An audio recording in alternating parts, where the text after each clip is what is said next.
Hey, Sean. Hey, how are you? I'm good. Not nervous at all. Okay, good. Nothing wrong with being not nervous. Sure. That was sarcasm. I know. All right. So I've introduced everybody to welcome to day number 2, 30 years and 30 days, right? And tonight we're going to cover your purchase of the business, the Pilates business, and the archives. Okay, I'm great. Kathy Sprack, and I'm a Pilates teacher and historian. And you are? Well, and you're also a book writer. Don't forget that. Okay, yeah, author, book writer. Yep, About Pilates. about Pilates. First book was about Ramana. Second book is going to be about Joe. Yep, very good. And then the third book, because I'm crazy like that, the third book is going to be about all the other elders. So, Sounds. I can't wait. I me love either. love all the research that you do and finding all the you know Thanks. the historical things that the side Hmm. stories and the backstories that you got, and then I also like that you sort of debunk some of the other stories that are out there that are just not really that accurate. Seems like Yeah, so it's good. Good. yeah. All right. Well, I'm Sean Okay. Gallagher. I'm a physical therapist. Been a Pilates person for 30 some years now. 35 or six, something like that. I was told there'd be no math, so you. Okay. Never mind that.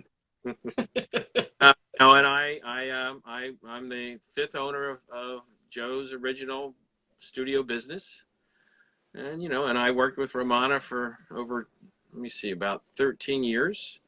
Hmm. Developing the first, comprehensive professional training program. The first real book, which was the manual on what Pilates, real Pilates, what the authentic Yeah. was. So And I'm sure we're going to cover that at some point in the next 30 days, right?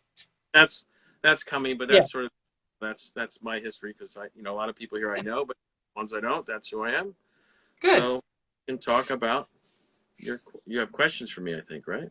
I do. Well, first, you mentioned, the basically, can you outline the succession of the business? So obviously, Joe Pilates came to the United States in 1926, opened up a studio at 939 8th Avenue, and we're off and running. So Okay. how about let's just tell people the lineage of ownership. All right. Well, when Joe died, Clara took over the business. Hmm.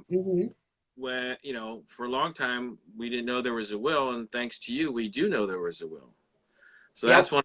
one, and which was great because you've been able to, find some things that nobody else had. I mean, Hmm. when I had to, when I was dealing with the trademark issues, that was one of the things that the judge asked Mr. Steele twice.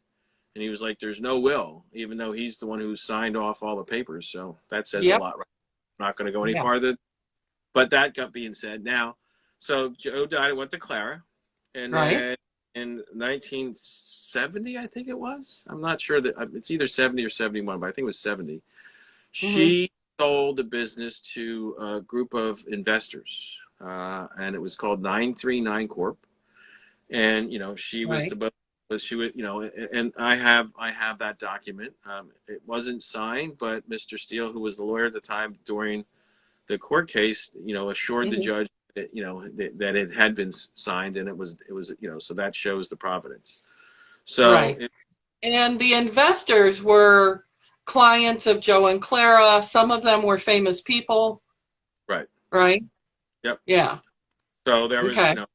was that, and then what happened was, to run the studio they needed somebody to run it, Right. and you know what Ramana, I'm pretty sure what happened. What Ramana told me was that they wanted her to run it, and Mr. Steele says, "Oh, I met with her, and she didn't want to do it." And then I met with her again.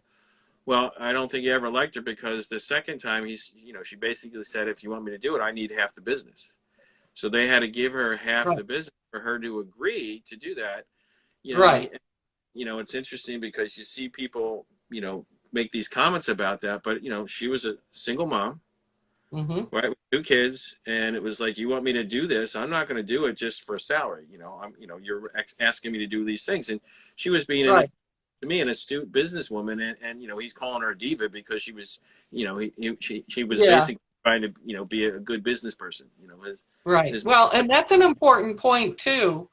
That, one of my pet peeves is people that say, "Oh, Romana was taken advantage of," and then, how can she have? She really was this very astute businesswoman. She, besides her children, she had her mother and her stepfather living with her and had to take care of them as well. oh So she was a tough cookie. Nobody yeah pushed her around. Yeah. oh anybody who So says anything, it's like, uh, somebody, I'm not sure which one it is, but one of the haters out there is like, well, he never paid Romana. You know, ugh, yeah, and Romana, if you didn't pay her, she was gone. I can yeah, guarantee you. And I mean, yeah, I have all the, yeah. the checks. I have all the checks that show that I paid her a lot of money. But the fact Right. that, because basically, I guess there was, there was some testimony where, it's like, well, he never paid me for the business, like for Pilates, but Mm, talking about like in the business, like when I owned the right. business, I didn't, she didn't get paid for that, but she got paid for working everything that she did, Right. everything she Right. she wouldn't do it Right. otherwise, because Yeah. she was very astute, and she had a nice big apartment in New York City, and she had to pay for everything. She was Yeah. very, so. Anyways, So having said that, she so couldn't quite make a go of it, right? number of things happened. They took over, Mm-hmm. and they were in the studio, right? And then what they did is they decided that they needed to upgrade, right? They Okay. needed to change things because I mean, when you read some of these articles from around that time, the grungy, dirty, this and that. So they'd been in there Yeah. for 30 years, Yeah. and Yeah. the building was already, from the 1800s or something like that, I think. So it's a very Right. old building. So, Yeah. and that's the thing. It was, and it just wasn't well kept. So they decided to move on to where the money was, right? Because they went to, Mm-hmm. Fifth Avenue, or 56th or 57th, Yeah. Yeah. sixth, and so they moved, and they got, it was air conditioned because Joe's didn't have air conditioning. I mean, New York, August at Joe's must, that he was, hardly ever there. Oh, He's up just because it was yeah. 10. So Mm, they went through that business, had 3 different names: the Pilates Studio Corp, and then the Pilates Studio. Uh, what is the last part? But they had 3 different. yeah.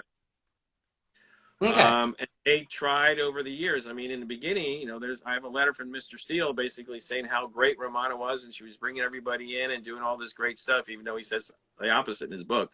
So there's Right. that aspect of it, and he's building that information, the studio. But after Joe died, it was not as, people came for Joe and not Right. as many, right? So it Yeah. was tough, and you had aerobics growing, and there, and things were changing. Things were So changing. Yep. body, it's traditionally it's gone up and down. It's popular, Yeah. then it's not pop, and it gets written up, and then it doesn't. So it's Mm-hmm. changing. So then in 1984, well, let me say one thing first. In 1980, this is, and Mm-hmm. we'll deal with this later on, but I'll talk, Okay. just, Romana and that corporation were the first ones to trademark the name Pilates. So that's Okay. important to That's one. when it happened. Right, that's, it was during that corporation and the investors, and when Mr. Steele was the lawyer for that business, that's when they first copyrighted the name Pilates and Pilates Studio. That was, I So think, they got serious and they got their ducks in a row and they're like, we're gonna make this stuff right, legal. right, and they did all Okay. that stuff. So they started, and then they still weren't doing so well. So then in Right. 1984, Mm-hmm. another one of the clients, Larry Stanton, who owned Isotoner, which was gloves Mm-hmm. back, I Right. think more now, but it was like the Isotoner glove. he offered to buy it, and he saw a benefit. He worked on, as soon as he bought it, he started to address the business and was going to try to franchise it. I have all these documents, and you can see, they were with legal, because he had a bigger corporation, and then he was bought out by Sarah Lee, and I think they were like, that's your private gym, and you're not making you're losing money. You need to get rid of it. So that's sort of what happened. A lot of people don't know that, but that's sort of why that was only for 2 years. But during that 2-year period of time, they were the first one. They sent the cease and desist letters for people for the trademark, and they also somebody to court. And I'll get into that a little bit later in one of the other ones. But that it wasn't. This is that history.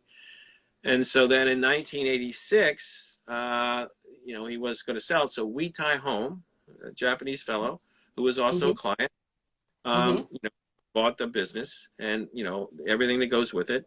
That's included. It was the trademarks. That was important. It was the business. It was the goodwill. All everything that goes with that business. And that in '86, and then he also had a hard time, and he was very forward thinking. It seems like all the people who do Pilates are forward thinking, because what he wanted to do, he wanted to put a TV with a video, not a CD, but a video in front of the apparatus with, the workout, so people could come in and watch the video and do the workout. Yeah. Which is like when you think about what's today, like the mirror and, Peloton, and other stuff. That's basically what it is. It's, so he had that idea back in the, the mid 80s. Yeah. I actually was able to find him and interview him once. And it really just sounded like he had all these grand ideas and plans, and just no way to make it happen. Right. Well, to me, and I'll talk about that in a second, but basically, he didn't realize what he had. Yeah. And he focused on what he had. He was thinking ahead instead of getting the information. And, when I bought it, it's a different story. So he bought it, and he ended up having to close the studio, and then they took the equipment to different places around, and he still did this. And I started working, with, Romana and Steve to do trainings and things like that. And we're going to talk about it later with the Romana tapes, because that started back at that period of time. And as I got to know Romana better, she was like, well, he has, he may be willing to sell the trademarks in the business. Yeah. So I contacted him in 1992, early 92. And we started to negotiate and talk, and he had been contacted by other people. He'd been contacted by Kenny Endelman, who decided not to do it, and he, there's we'll talk about that later too. And he also got contacted by Joan Breitbart with the Pilates Institute. When she contacted, it was the Institute Inc. And but it's a whole backstory between that as well. But so then they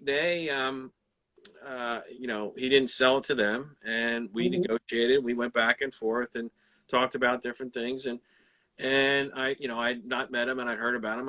We finally met, we talked, and then he agreed to sell it to me. So I bought it in '92. All right. So what did you buy? What did you buy?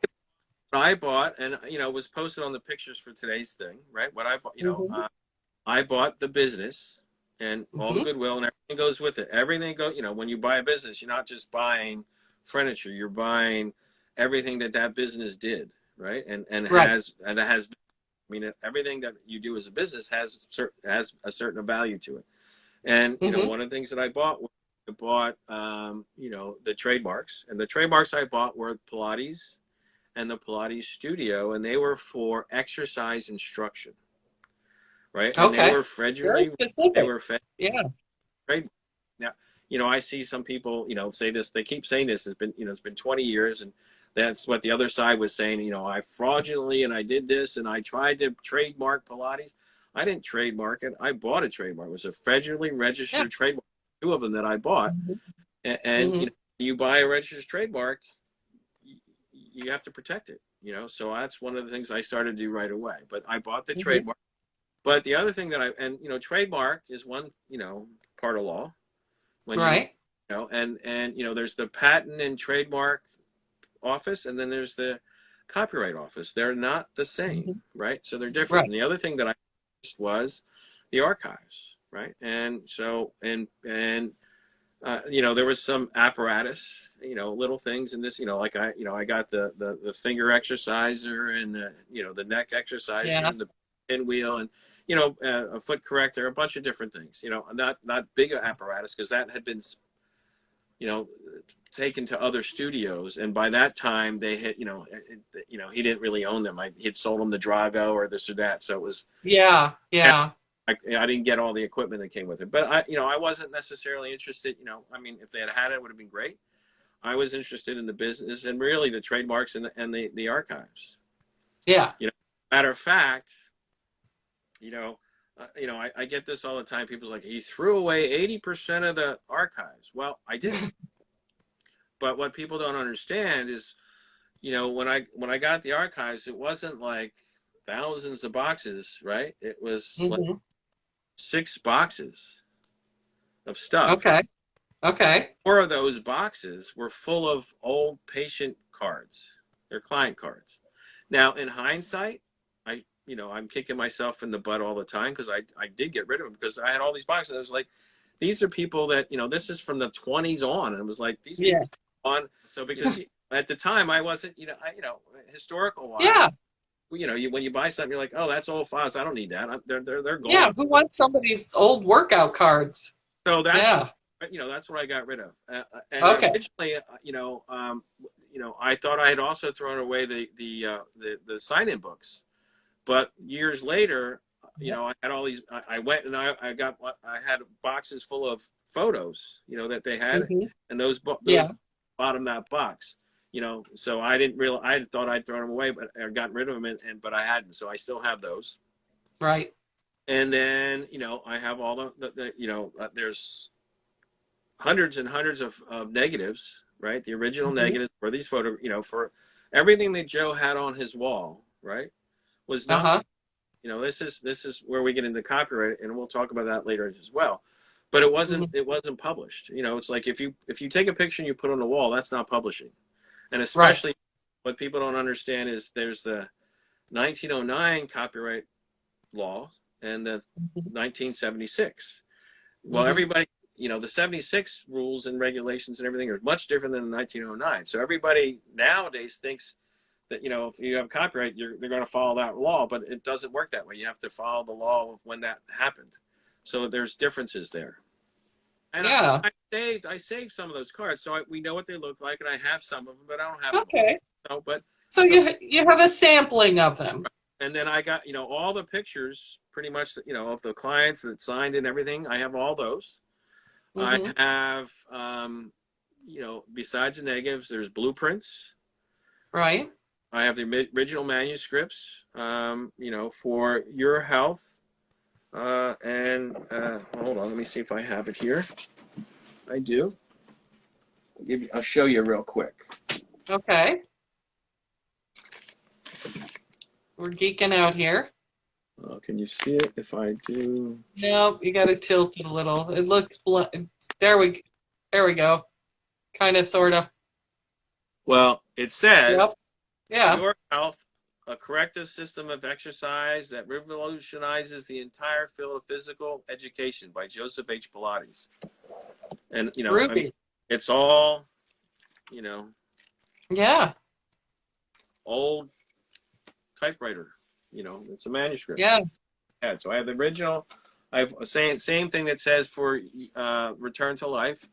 Right. I got the book that on lava notation that Corolla had given to Joe for his his birthday. I have that copy.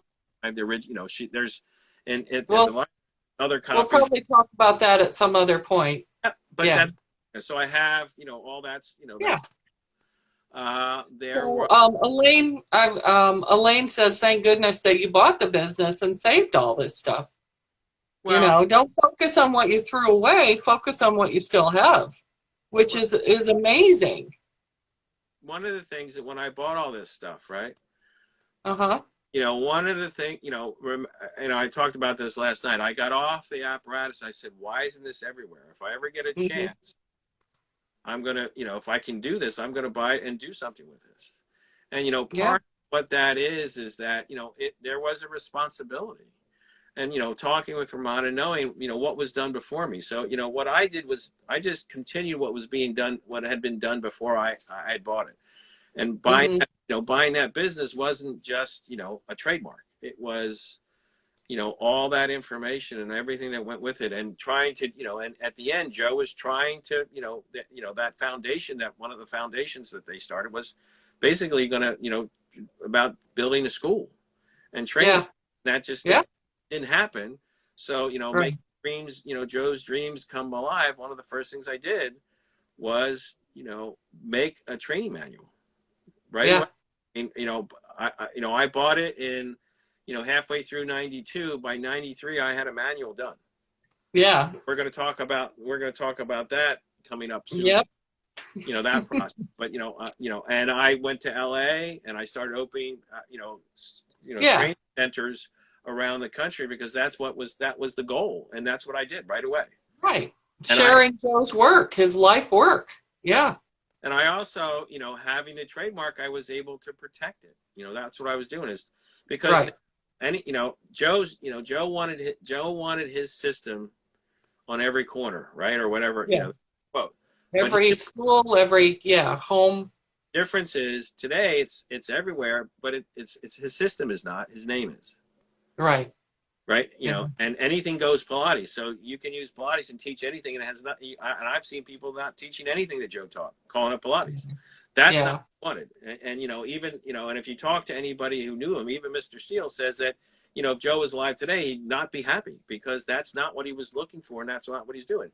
With Yeah. the trademark and the business, I was trying to carry that on and keep going. That And do that that. integrity of it. Yeah.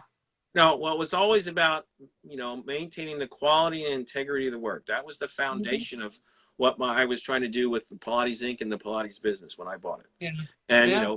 do that was to do the training and to do all this other stuff to make sure that, if you were going to call Pilates, it should be what Joe Pilates taught, or pretty close Right. to it. Listen, Joe's not here, Clara's not here, Ramona's not here. We're never going to be those people. But we can get pretty close. And, this is why, I've used the name, the Pilates source, because, by definition, there's only one. Mm-hmm. Yeah. And, that's it. And because I am the owner of the business, and I've been carrying on the work and trying to do that, and with the archives, I'm able to, bring to the community that information. And I'm, I do own it, and I'm doing it my way, but it's also Joe's way, because, you didn't go into Joe's studio and like take all the pictures off the wall and be like, oh, I can use this in my studio. It didn't work that way. No. As a matter of fact, He was pretty protective of his work. oh yes, I mean, he Yeah. copyrighted things. He trademarked things. Well, he didn't trademark. He patented and copyrighted stuff. Yeah. You can't trademark your own name when you're alive. You can't do. That's one of the things that you can't do. Afterwards, you're not supposed to. You can kind of get, and that's what happened. So that that was one of the things. So so that wasn't something he would have done, necessarily. So I have another question for you. So with the business, with the archives came also like legal documents, agreements, like, the business end of things. Oh yeah, right? I have all, I have all that. And I think that people don't understand sometimes that that's a matter of property law as well. When you buy a business, all that stuff transfers over to you, and it's not just trademark law, it's not just copyright law, it's called property law. Right. Well, it's called intellectual property. Yes. Right. Yeah. And that got when I bought the business, that transferred. And so, and it's interesting because in the last couple of years, I've been really working with, and especially with Elaine, to bring the historical information back and the archival. And like that's what we do at Pilates at the Pillow. And, again, we'll talk about that later, but that's one of the things that I've been doing is trying to, use that, the either the actual equipment, Right. or the blueprints, and working with Russell, and bringing back, Yeah. that apparatus, and then Right. using the archival stuff to teach it and, and bring it back and make it available. And I've been Speaking of doing, Elaine, yes, go sorry. ahead. Speaking of Elaine, she has a question. She says, do we know why the other people who were interested in buying the trademarks in business didn't end up buying? Well, again, I wasn't, that was before me, but I can only tell you what my understanding was from what I was told and some of the documents. Like I have one here. I have a document of declaration of Wetai, and he Okay. talks, and he doesn't talk about Mr. Endelman here, but he does talk about Joan Breitbart. Okay.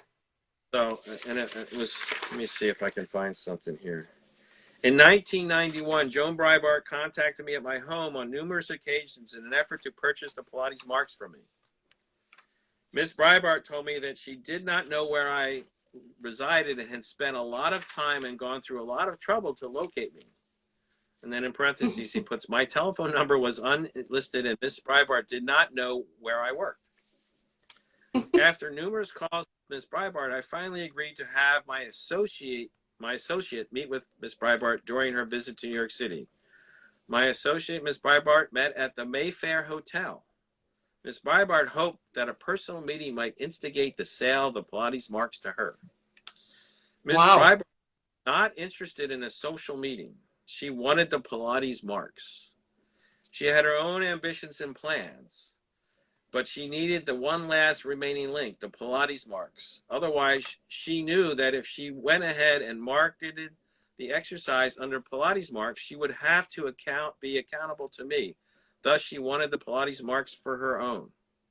Wow. At the end, at no time did I or my associate in our conversations with Miss Breitbart offer to sell, much less quote a sales figure to Miss Breitbart, because this was in response to something, in a court case, where she basically, he said something. He's like, yeah, that's not what happened.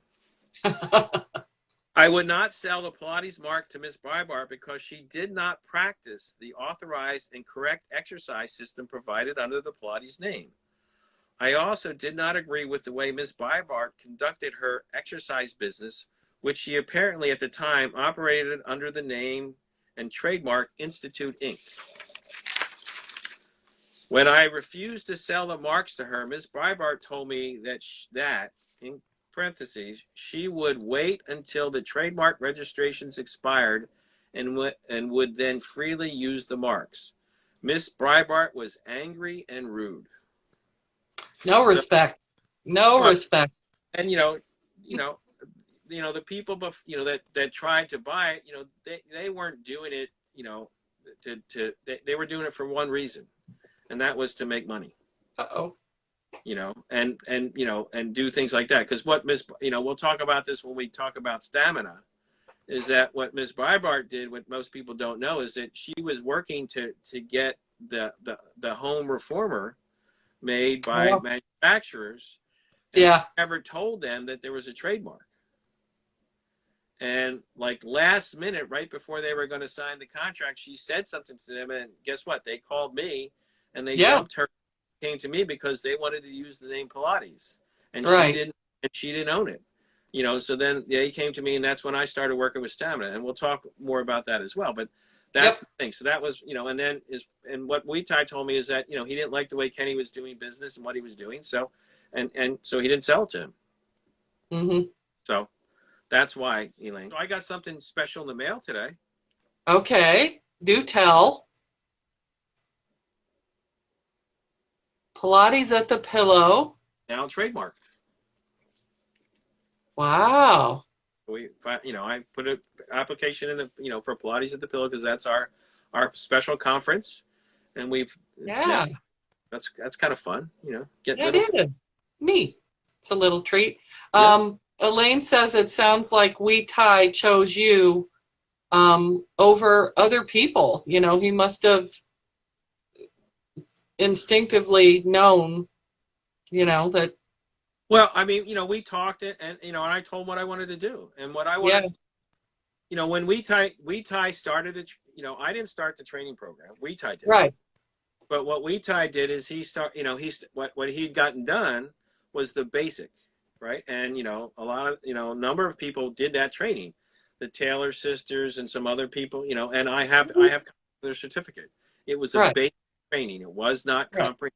It wasn't what we did Yeah, with what Ramon and I did, and even you know I didn't do it all. Steve Giordano and Romana, did a lot of it. And then when yeah, I bought the trademark, I took it. We kept taking it. And then we worked with other training centers and did even more. And we'll talk about that. But yeah, yeah. basically, that's what he understood that what I wanted is what that I was willing to do what needed to be done to continue the responsibility that was left after Joe died from Clara and what she what the expectation was, Right. to do the trainings and to do the business and grow it. And, I was able to do that. We took Pilates around the world.